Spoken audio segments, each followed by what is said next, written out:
जास्वंद झाडाला फक्त अर्धा चमचा हा पदार्थ द्या, 10 दिवसात झाड फुलांनी भरून जाईल असा सोपा उपाय. जास्वंद हे असे एक झाड आहे की ज्याच्याशी अनेकांचे भावनिक नाते जुळलेले असते. आपल्या अंगणात, बाल्कनीत किंवा घराच्या कुंडीत उभे असलेले हे झाड अनेक महिन्यांपर्यंत आपल्या चॅनलला सबस्क्राईब कर आणि लिही श्री स्वामी समर्थ. आज चांगली बातमी मिळेल. रंगीबेरंगी फुलांनी घराला शोभा आणत असते. पण जास्वंदाचे झाड वाढवणे म्हणजे फक्त पाणी घातले आणि फुले आली एवढ्यापुरते काम नसते. या झाडाची काळजी थोडी जास्त घ्यावी लागते आणि त्याला वेळोवेळी योग्य पोषण दिले तरच ते भरभरून फुलते. अनेकांना अशी समस्या भेडसावते की झाडावर कळ्या भरपूर लागतात पण त्या उजाडण्याआधीच पिवळ्या पडून गळायला लागतात.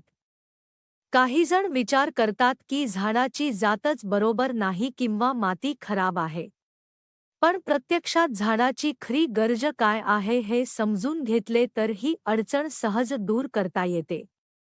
म्हणूनच जास्वंदाच्या झाडाला भरपूर फुले यावीत, झाड मजबूत वाढावे आणि ते वर्षभर तंदुरुस्त राहावे, यासाठी कोणत्या प्रकारचे खत द्यायचे आणि झाडाची देखभाल कशी करायची याबद्दलची विस्तृत माहिती जाणून घेणे महत्त्वाचे आहे. जास्वंद हे पाहता नाजूक भासणारे झाड असले तरी त्याची वाढ अतिशय सशक्त पद्धतीने होते. त्याला सतत फुलण्याची क्षमता असते. घरामध्ये साधारणतः ज्या कुंड्यांमध्ये ही झाडे लावली जातात त्यातील माती काही काळानंतर सपक होते. त्यातील पोषक घटक संपून जातात आणि झाड जरी दिसायला तंदुरुस्त असले तरी आतून त्याला पोषणाची भूक लागलेली असते. त्यामुळे जास्वंदाला योग्य वेळी, योग्य पद्धतीने आणि योग्य प्रमाणात खत दिले तर त्याचा परिणाम थेट फुलांच्या संख्येवर दिसून येतो. आज आपण ज्या प्रकारचे खत तयार करणार आहोत त्यासाठी बाजारातून महागडी रासायनिक खते आणण्याची काहीही गरज नाही. कारण हे खत तुमच्या घरातच सहज उपलब्ध असलेल्या 2 अत्यंत साध्या पण झाडांसाठी अतिशय प्रभावी अशा वस्तूंनी तयार करता येते. या 2 घटकांमध्ये एक म्हणजे चहा पावडर आणि दुसरे म्हणजे मेथीदाणे.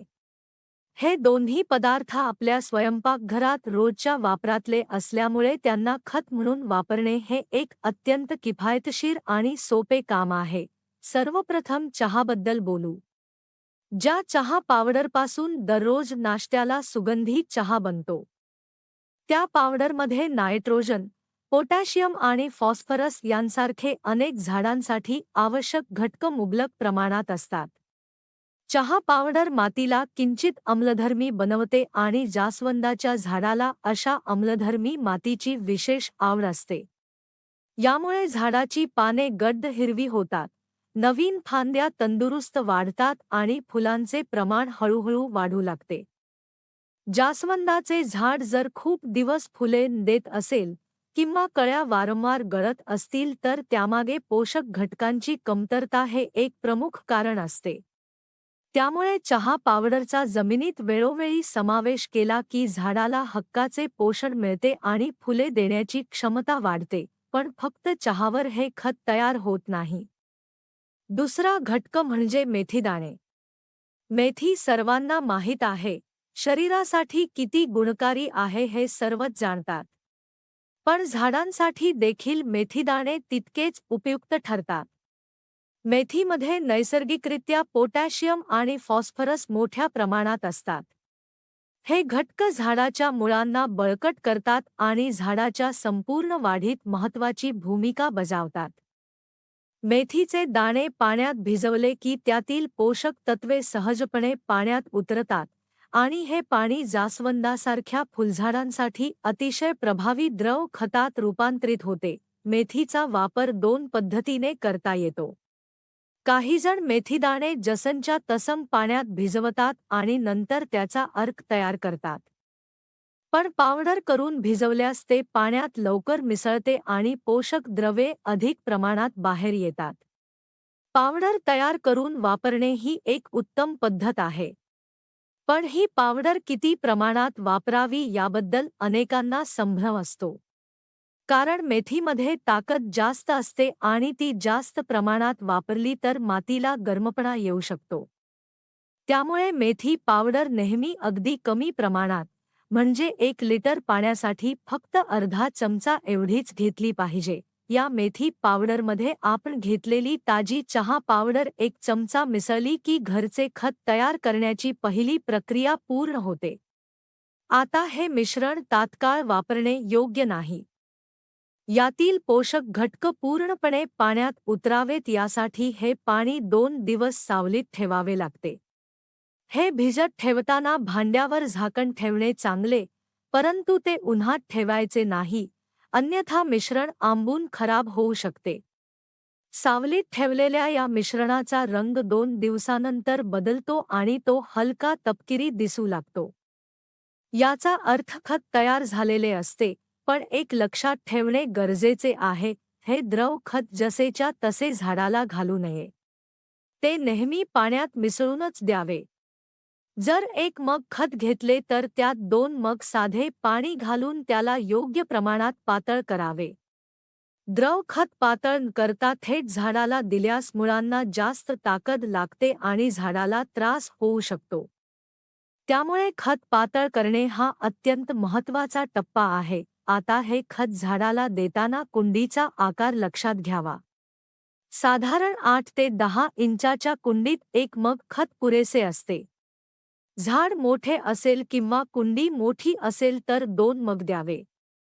हे खत महिन्यातून एकदाच द्यायचे आहे. वारंवार खत घातल्यास झाडावरचा ताण वाढतो. पण वेळेवर आणि योग्य प्रमाणात खत मिळत राहिले तर जास्वंदाच्या झाडावर कळ्यांचा वर्षाव झाल्यासारखे फुले येऊ लागतात. जास्वंदाचे झाडेसुद्धा इतर फुलझाडांसारखीच हेवी फीडर म्हणजे पोषणावर अवलंबून असणारी असतात. त्यांना नवे पोषक घटक मिळत राहिले तरच ती निरंतर फुलतात. त्यामुळे वर्षभरात वेगवेगळ्या प्रकारची खते देत राहणे आवश्यक आहे. चहा आणि मेथीपासून तयार केलेले द्रव खत हे झाडाला वर्षातून अनेकदा देण्यास अत्यंत सुरक्षित आणि नैसर्गिक आहे. फक्त खत देणे पुरेसे नसते, झाडाच्या पाण्याचे प्रमाणही योग्य असणे आवश्यक आहे. अनेक वेळा जास्त किंवा कमी पाण्यामुळेच जास्वंदाच्या कळ्या उघडण्याआधीच गळून पडतात. खूप जास्त पाणी दिल्यास मुळांमध्ये सड येते, पाने पिवळी पडतात आणि कळ्या गळतात. कमी पाणी दिल्यास झाडाला ताण येतो आणि फुलधार कमी होते. त्यामुळे पाणी नेहमी कुंडीच्या मातीवरून पाहूनच द्यावे. याप्रकारे घरातील अत्यंत साध्या वस्तूंचा वापर करून तयार केलेले हे खत जास्वंदाच्या झाडासाठी एक उत्तम टॉनिक ठरते. त्यामुळे झाडाची वाढ तंदुरुस्त होते, पाने चमकदार होतात आणि सर्वात महत्त्वाचे म्हणजे झाडावर दाट फुलांचा पसारा उमलू लागतो.